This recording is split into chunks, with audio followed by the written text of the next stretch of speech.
Pledge of Allegiance. I'd like to have a moment of silence for the victims in the shooting incident today on Long Island. I pledge allegiance to the flag of the United States of America and to the republic for which it stands, one nation, under God, indivisible, with liberty and justice for all.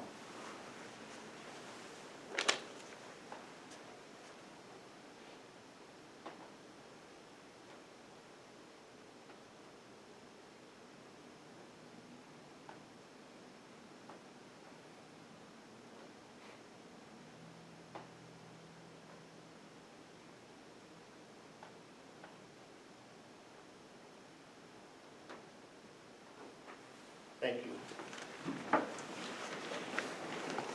Just a few announcements. Welcome to the Village of Washingtonville Board of Trustees. Today is April 20th. This Sunday, April 25th, from 11 a.m. to 4 p.m. is the Farmers Market at Vern Allen Park. At the market, the Washingtonville 5, September 11th, 20th anniversary commemorative coin will be on sale. 100% of the proceeds are going to the beautiful new memorial remembering those who have lost their lives as a result from 9/11 illnesses.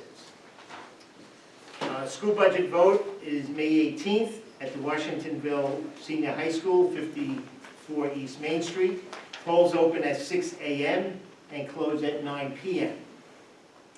Water bills will be printed and will be mailed out either Friday or Saturday of this week. The due date will be May 28th.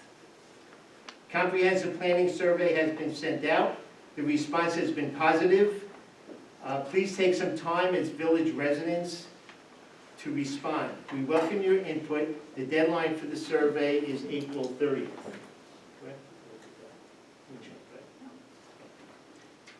We will be adding more dates for our comprehensive meeting. Meetings are to gather information so we can set dates for public hearings, comprehensive planning, as well as our zoning master plan throughout the Village of Washingtonville.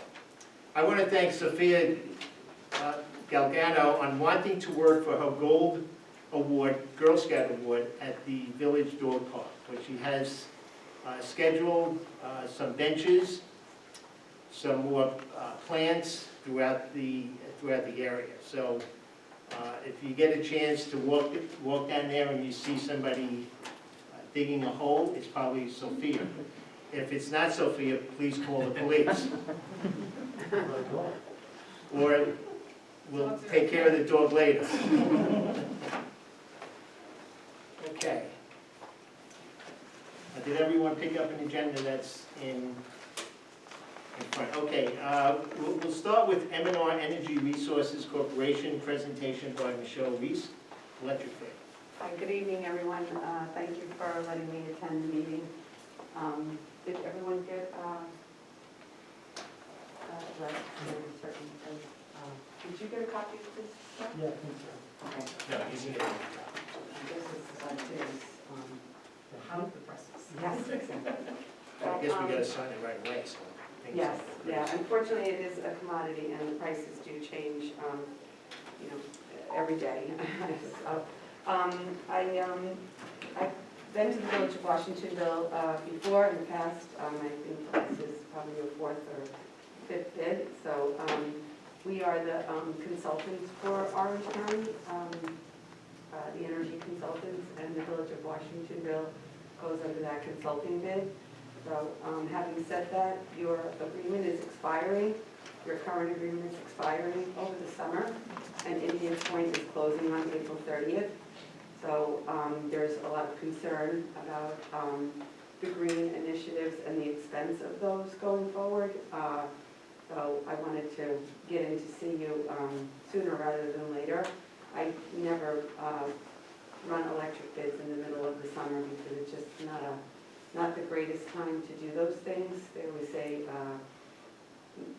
the shoulder months where you have low electric and gas usage because they both drive up the market. So, having said that, you see the bids in front of you. I also included, some of our customers, and then, in addition to that, there's a little, kind of cheat sheet on, what the cost will be, for, all of our renewable energy. And one of the reasons why I did include that is that, some suppliers are not, pricing that because they're considered change of laws. They did this with, it was kind of an unusual way to do something like this. They had never done it before, but in the state of New York, they decided to make some of these renewable energy incentives changes of law. So having said that, in order for you to see a fair apples-to-apples comparison, I have to let you know that some of the suppliers are saying they are going to be included and some are not, but none of them have put them into writing. So the tier 1 is already included in your price, the clean energy standard. That's in this price and has been for a few years. The tier 2, they are NYSERDA, or the independent, NISO is the New York Independent System Operator for the grid, is anticipating that those costs will be 1.5 mils. What that means to you is 5.741 versus 5.841. So it's a fraction of a penny, but you still need to know about it because it is cost. So they're anticipating that tier 2 to be effective in over the summer, July or August, because as Indian Point, well, it's being, it's decommissioned. As that goes offline, we need to have green energy to replace it, because New York State has a big push for green energy and it's expensive. And we have to find ways to replace the power that we're losing. They call it dirty power. It's not really dirty. It's just regular power versus green power. And regular power, unfortunately, is becoming an unpopular thing. Nuclear power plants, things like that. However, I have mixed feelings about it because being in this industry, I see the cost of it. So, having said that, these bids, I also want you to know that in your both delivery and supply, you are already paying for green energy incentives in the state of New York. It's become a new way to get the money needed for these projects. So, having said that, the smartest energy bid, even though it is the lowest, could go up to like 5.8 cents for the 24 months, and then, going on like that, it would be a slight uptick in the bids, but they will be exactly the same for all of them. You know what I mean? One supplier doesn't have the right to charge more for these renewable energy credits over another one. So I just wanted you to and then as far as the very expensive offshore renewable credits, that is not going to be in place until 2024 and doesn't really impact any of this. So that's putting all this offshore, wind and everything into place. It's astronomically expensive. I mean, it's by 2024. I just can't even imagine what our utility bills will be. I hope to be retired. And anyway, Seems like you came here to aggravate me. yeah, no, I really didn't. 2024 is kind of one of those years that the other ones are like very insignificant, but that one is estimated to be quite expensive. But that's so far down the road, well, 3 years, not far enough, I guess, but not something that you have to be worried about right now. And certainly, I hope that they'll find ways to do it with less expensive. So, but I don't know if any of you have any questions. These are your bids. They're actually very good. Anything in the 5 cents range is, Orange and Rockland, their averages. I mean, they're starting to tick up, but I think this month they're over 7 cents. So, and if you don't lock in your rate, then you're subject to that, fluctuating every month. you know, like Central Hudson just went from like 1 month very low, and they're between 9 and 10 cents a kilowatt hour, so you just, you know, you go month by month, so. So this is a 3-year. It depends on what you choose. Well, You okay, have, like I said, that's true. yeah, If we see that rates are going crazy, are we allowed to end it in 2 years? Let's say we went with the 3 years, and extend a new contract for, you can do a blend and extend.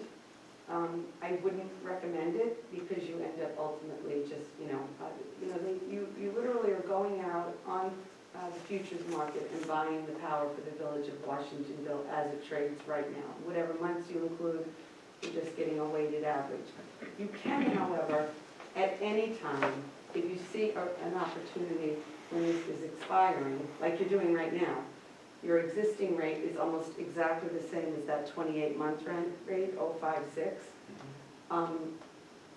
You're securing that your rate's not going to go up by signing something now. If you waited and it was, like 6 cents or, higher in the summer, then, so at any time during the life of a contract, you can add, time onto it if you see an opportunity where you might be lower.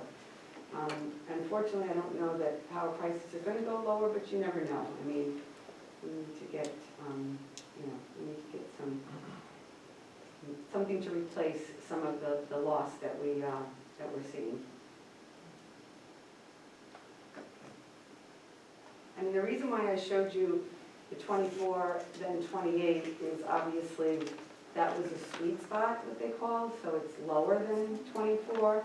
And then you have the 36-month, which is, part of me says I don't usually say to go out that far, but with all of these unknowns, I don't know what we'll be looking at in a couple of years. I wish I did know more, but I'm giving you everything I do know anyway. So I hope that the information helps, and if you have any questions, I'd be happy to answer them. The lowest bidder, just so you know, is not the incumbent. Constellation won it last time. Now you would be going to Smartest, unless you wanted to pay a little bit more and stay with Constellation. I don't see any reason why you should do that. no. And I just said, I mentioned to you that I received, because it's a new account at the wastewater plant. Yes. We got a letter today from Martin Rockland saying that our supplier is Constellation. Right. But this will all change So when yes, you, okay. so if you look at your, at the agreements, there's lists of accounts. Mhm. And the new water treatment plant, because I had spoken to Linda in the office and she helped me get the bills and everything, and that one, the old one went away in November, Right. and the new one now is going to be, back on. So, it'll be with Constellation till that's over, and then it will be with your new supplier. Unless I put a stop to it now, right, with Constellation? If I just say, no, Constellation is not our supplier, M&R. It wouldn't be a good idea to do that because your rate with Constellation is very good too. No. Yeah. So, M&R Energy, just so you know, we're a natural gas supplier and approved in the pipelines in O&R, Central Hudson, New York State. We're also approved for electricity, but we serve a lot of local customers in Orange and Rockland and the different counties surrounding us, but we're not internet, not national. So we're not like a direct energy or, one of these, So very often when we put these bids out, if somebody else comes in lower on the electric, then I'm showing you rates that are lower. So that's the idea, is to get the absolute best price, and then also even a little bit of, pushback, like they do, when I say, are you sure this is the best you do, the best you can do, and, you tell them that somebody came in lower or somebody, and it gets them competing against each other, which is a good thing for you. Now, if residents wanted to, Yes, we have residential programs. They cannot get onto your agreement with this price, but they certainly can do like a community thing where, you should always look into that, because some of these community aggregation programs that they've joined in, like down in Rockland County did a big push. The rates that they have are higher than if you just went out and shopped for the energy yourself. So, like their green energy rate is 0.71, but I knew at the time that there were residential suppliers offering, 0.65. So it's, certainly 0.65 per kilowatt hour versus 0.71. Why would you want to pay more? There's no reason to. So the community aggregation is definitely something to always look into. Usually there's a premium on that because they don't know how many people will end up joining.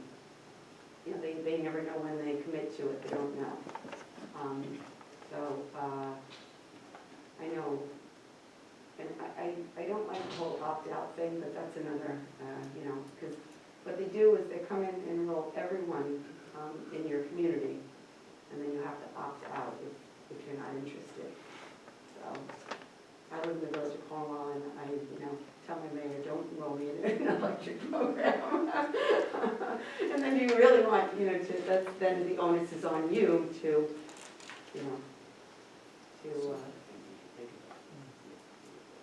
yeah, I'm happy to help you with anything like that. That's what we're here for. And if you have anybody that's presenting one, I'm happy to answer any questions. But I think you do have to be careful with those things. I mean, I know in Auckland, a lot of the citizens were furious. Like we had people calling us up, saying, did you know that, it's like, to make that decision for a whole group of people can be, you're going to get mixed reviews. You're going to get, as with anything, right? So it's like changing somebody's long distance service many years ago. Exactly, that's what, so a And they woman didn't said to know me, that. well, are they gonna be changing my phone bill next, or my, so But the reason why they do it in New York, and I do understand the side of it, is because of this renewable energy. The more people that you can get onto a renewable program, the better off that we are for these green incentives, so. Any questions? Comments? I like the 3-year idea. We're with that now. We're with you now. So is it just a? Yeah, you just have to sign the agreement if you want to move forward with it. I have the, the agreements with me, so, and, as you know, it is time sensitive, so you usually do sign them, but it's completely up to you.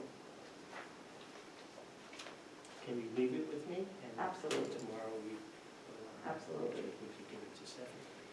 Yeah, I was gonna say, you want me to take it off?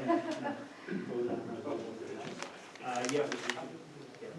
Yeah, just so we don't, that would be the only thing, is that I do have, as soon as you can get it back, because the rates are time sensitive, and the worst thing you have to do is go back and tell somebody that their rate.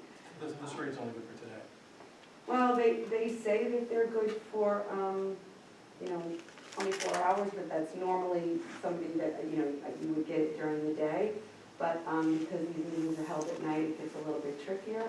But I'm sure anytime tomorrow will be, as long as the market doesn't do something crazy, and that would probably take some sort of a natural disaster or something. I don't anticipate that happening. You never know these days. But anyway, so I'm going to leave you both the Constellation and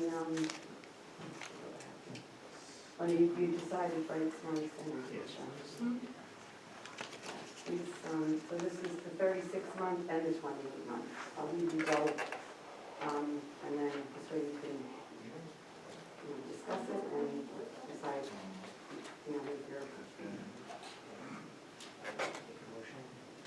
I'll make a motion to approve the 36-month contract with Smart Energy.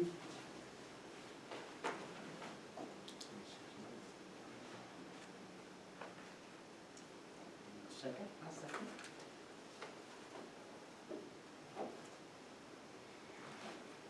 Roll call, trustee Kolar, Yes. trustee Sampson, Yes. trustee Kolar, Yes. deputy mayor Gonzalez. Yes. Okay, Thank you. Yeah, thank you. And, yeah, that's just, I think it just has to be signed in one place on page 2, so. And if you have any questions in between, you know where to find me. Would anyone like my card? I do have cards. Sure. Yes.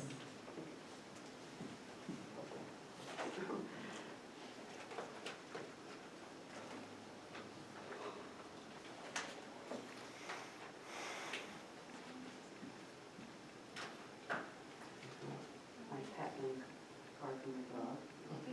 You want it? Yeah, no, I don't think. No, I can't But use then that. again, you. No. Yeah, I would say the same thing. Yeah. Okay. And- I think I got it from last time. but- Oh, good, okay. Would you like one, sir? Oh, leave it out.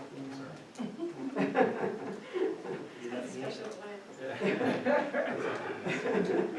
Oh, Can I have one? You let oh, me? of course. I'm so sorry. It's okay. The guy signing the paper. I know. Thank you. You're welcome. Anyway, thank you again so much for your time, and it was nice seeing you all. Thank and you very much. I know, I feel like at least the worst of this is over, right? Just to be able to come. It's my first presentation in over a year. I was getting nervous. Anyway, thank you. Thank you. Thank you. And, I'm not in any of my family pictures either, so I've taken the picture, but they didn't tell me. That's what happened. Okay, number 2, resolution on open fire pit. Good evening, everybody. It is really nice to see everybody in person, and it's a good support. I'm going to sit so I can review the law with you folks. The local law regulating open burning, if anybody has any questions, you can stop me. But essentially, the legislative intent was to regulate open burning, which of course, not regulating such is in detriment of the health, safety, and general welfare of the village residents. This local law would establish prohibited acts that would not allow any person to burn or cause, suffer, allow, or permit the burning of any materials in an open fire within the territorial jurisdiction of the village, subject to a long list of exceptions. Any burning or fire, campfire, bonfire, or any other open fire or material is prohibited in any village park, open space, nature preserve, state or county parkland, forest preserve, nature preserve. So essentially this allows this prohibits open burning in all village parks, all village land, which I think was the goal of the village board. And then in addition, it makes it so that the exceptions are all okay, such as, campfires, cooking fires, barbecues, so everybody, residents can still benefit, the summertime months and all the open burning that happens, you want to enjoy your fire pits in your backyard, so long as the fire is controlled. There is also special consideration for agricultural exempted properties within the village. And if anybody has any question, there will be penalties associated with unpermitted or prohibited burning, which ranges from a fine of $100 to $1,500. Of course, there's going to be imprisonment of not to exceed 15 days. That's the standard. But if the village has any comment on the fines, that can always be subject to change or on any of the exceptions.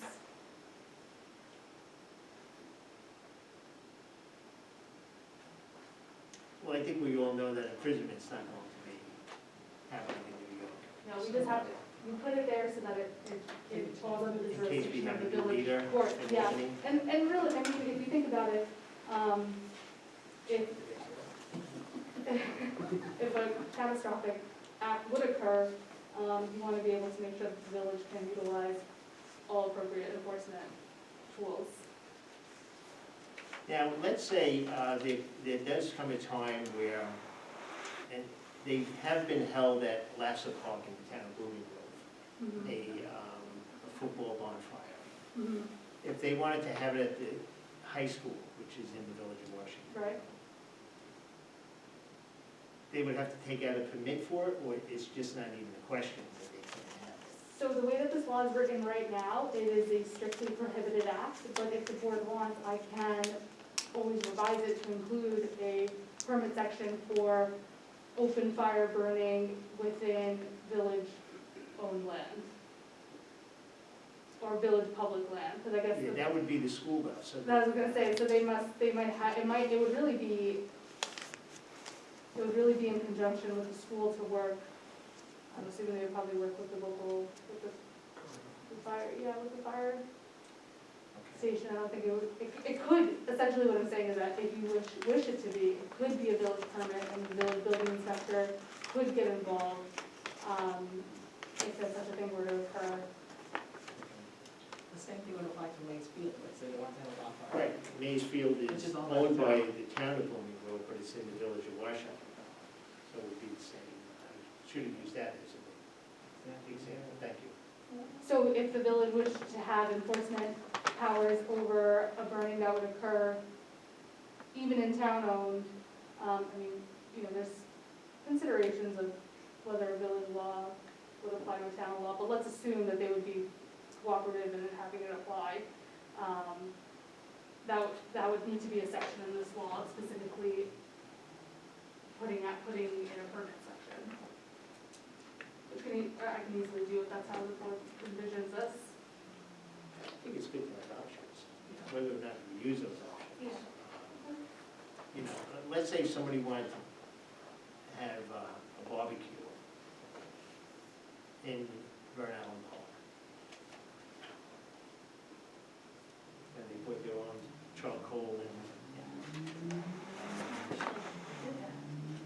We did do that. Yeah. The village itself did that with the events. So we don't want to tie ourselves, we don't want to box ourselves in a corner. I think that makes sense. A So, lot of people were showing some interest or concern, does this include fire pits? And obviously it does not. no, as long as it's controlled.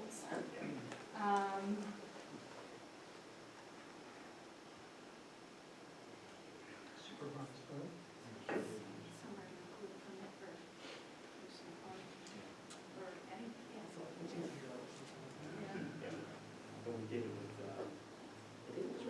Washingtonville. No, we did with the factory room.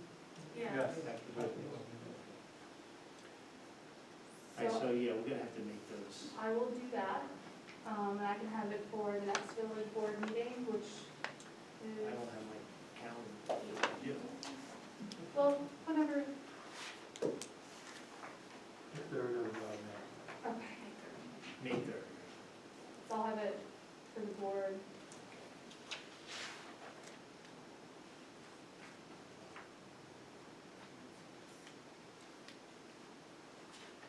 Okay. Short and long-term rental. So this is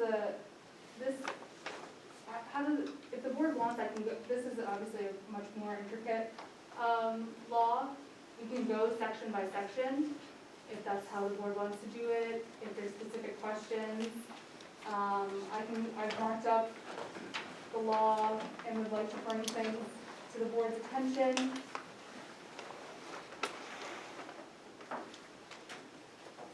Essentially, the legislative intent is protection of the, character and stability of residential areas, correction and prevention of housing conditions that adversely affect or are likely to adversely affect life, safety, and general welfare and health, enforcement of minimum standards for the maintenance of existing residential buildings, and preservation of the value of land and buildings throughout the village. In short, the law creates a permitting and enforcement system for all residential properties within the village, long-term and short-term. Can you please say that again? I can't hear you. Oh, sorry. This law would create enforcement and permitting system for all residential properties within the village, long-term and short-term.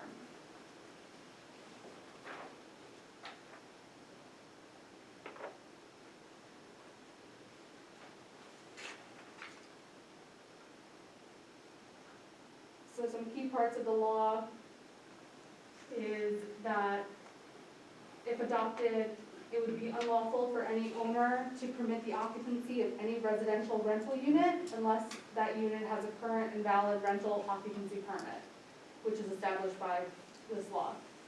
The application for the rental occupancy permit would be made with the building department. You would have to create a form, we would work together for that. The law lays out a list of certain items that the application shall include. This is definitely one of those, this section for the board to review to make sure that you find all of these appropriate for residences within Washingtonville. Some, when I make these laws, I make them all inclusive and I do them broadly, but then narrowly tailor it to how you envision it for the village. There's, of course, name and address of the owner, street address and tax map description, that's standard, a floor plan showing the number of rooms, and each proposed dwelling unit therein, dimensions of the rooms, which would help him in enforcing, because there are, of course, New York State building code, existing building code that requires rooms to be of a certain dimension, and it would be difficult for the building inspector to enforce that now without actually knowing what rooms are out there in the village that are actually for rent. Importantly, including information of the insurance companies. The part where the village board, in particular, I put that it shall, any application shall be accompanied by a property survey. That could be one of the things that you decide is optional. That's not necessary for everything, as long as dimensions are shown, unless you have specific objection to that. But most importantly, some type of site plan so that the enforcement could occur with the building department.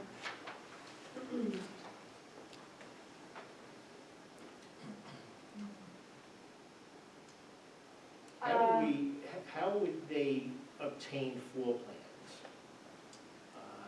It's just gonna take a long time to do. Right. And for those of you who are unaware of what we're trying to do here, correct me if I'm wrong. Yep. We wanna know who's living in these homes. Okay, we wanna know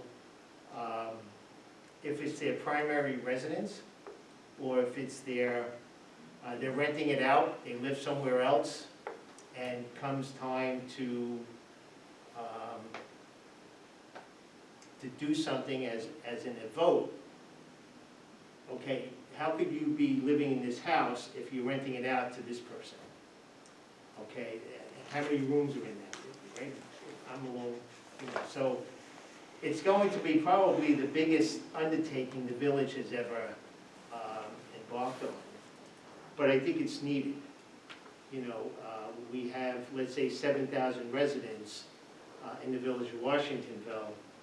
Let's say 40% of them are voting age. You can't have 73% coming out to vote. Okay, so we really want to know who's in these homes. Right now, when water bills go out, sometimes they go to